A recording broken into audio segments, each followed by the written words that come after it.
were the details of how I prevented a $10,000 loss. What was the pattern to access heaven? We always have access to the mind of the Lord. That should blow your mind. We cannot read his mind, but we can ask him, what's on your mind?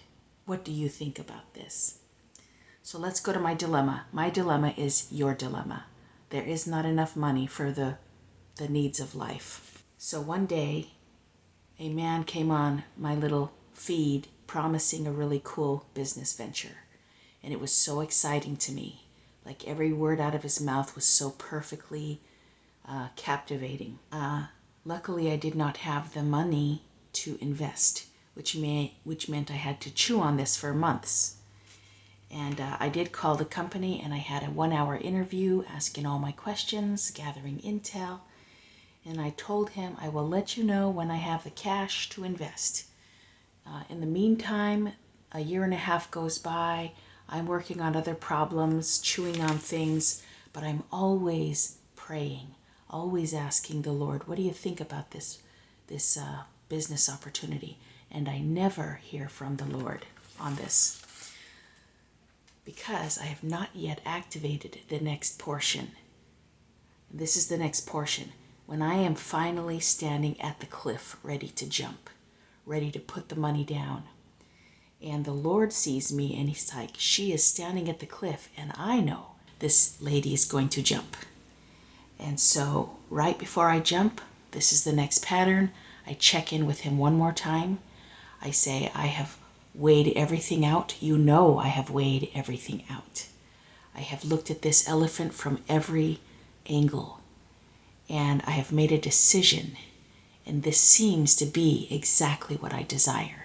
This seems to be right up my alley. And that's when I ask him, what do you think of my decision to move forward? And that's when I finally got the very instant but gentle no. Don't do it. I have learned to trust him more than I trust me. But that took 53 years of gray hairs. It took 53 years of finally learning to trust him more than me, because I make very stupid decisions. I have made very stupid decisions without checking with him. And it takes years and decades to recover from a bad decision.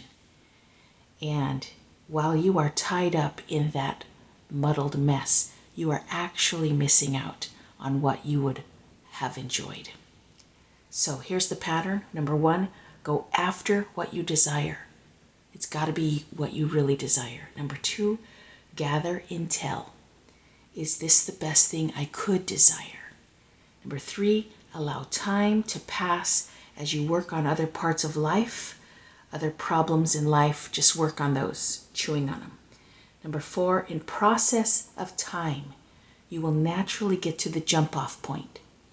Number 5, before you jump, ask him one last time, what do you think?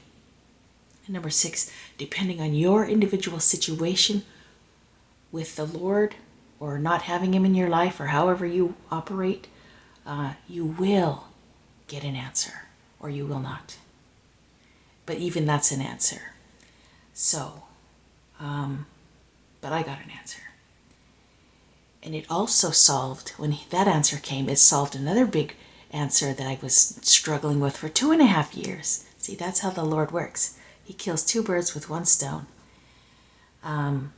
Number 1, I got to retain $10,000. Number 2, this saved me years of time. And number 3, I'm freed up to actually live a better life now.